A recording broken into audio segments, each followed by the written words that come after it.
Почитувани, скандалите со градежни парцели се заштитен знак на режимот на Никола Груевски и ВМРО ДПМН.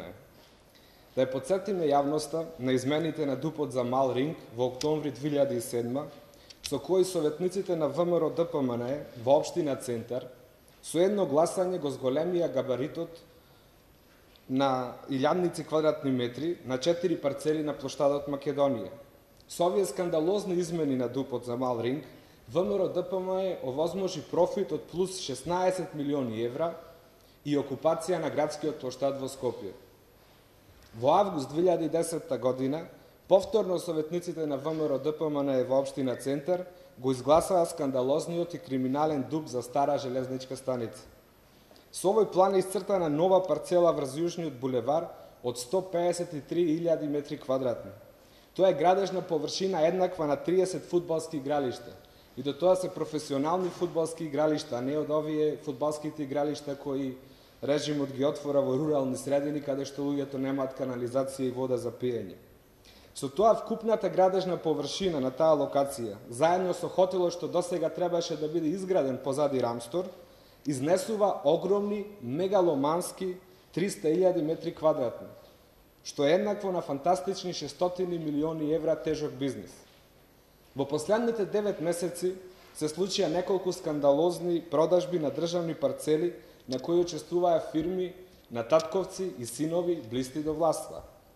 Например, Пеце Наумовски на лицитација се надаваше со својот татко и купи парцела за 30 евра по метар квадратен во општината Аеродром. Потоа, собственикот на Макойл, кој да ве потсетаме партиски спонзор на ВМРО ДПМН, надпреверувајќи се со фирмата на својот син, ја купи соседната парцела до Новото Веро за само 70 евра по метар квадратен или по 7 пати поевтина цена од 510 евра, што ги плати странскиот инвеститор Верополус. Пред неколку дена видовме дека се случи уште една скандалозна продажба на државна градежна парцела. Маријан Јованов, актуелен функционер, именуван од владата на Груевски, купи атрактивна градежна парцела на кејот на Вардар со површина од 8.744 метри квадратни по цена од 40 евра за метар квадратен. За разлика од оваа партиско-портокалова продажба, вчера во општината Аеродром на странска фирма беше продадена парцела со површина од околу 3.000 метри квадратни по цена од 300 евра од метар квадратен. Со други зборови, за многу поатрактивна локација, партискиот војник на ВМРО ДПМН ќе плати 3 пати помалку пари од странската фирма за 3 пати поголема парцела. Разликата е 1:6. Да биде скандалот уште поголем, за супер атрактивната парцела која ја купил Маријан Јованов, почетната цела била 1 евро од метар квадратен, а за парцелата која ја купила странската фирма, цената при лицитирањето, почетната цела била 75 евра. Сега суштинското прашање кое интересира јавноста е дали за владата на Груевски овој скандал не представува судир на интереси.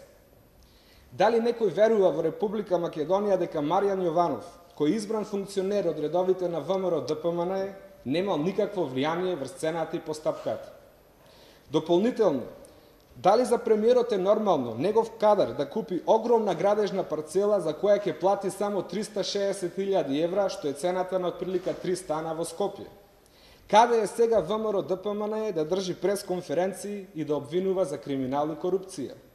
Нели за нив продажбата на Рамстор беше скандалозна? Како тоа за нив беа малку да се платат 25 евра по метар квадратен за Рамстор во година веднаш кога имавме воен конфликт, а денес, после 7 години, за нив не се малку 40 евра за метар квадратен платени од висок владен функционер. Дополнително, би сакале да потенцираме дека Рамстор го купи реномиран светски познат странски инвеститор, а оваа градежна парцела ја купи партиски војник на Никола Груевски и ВМРО ДПМН.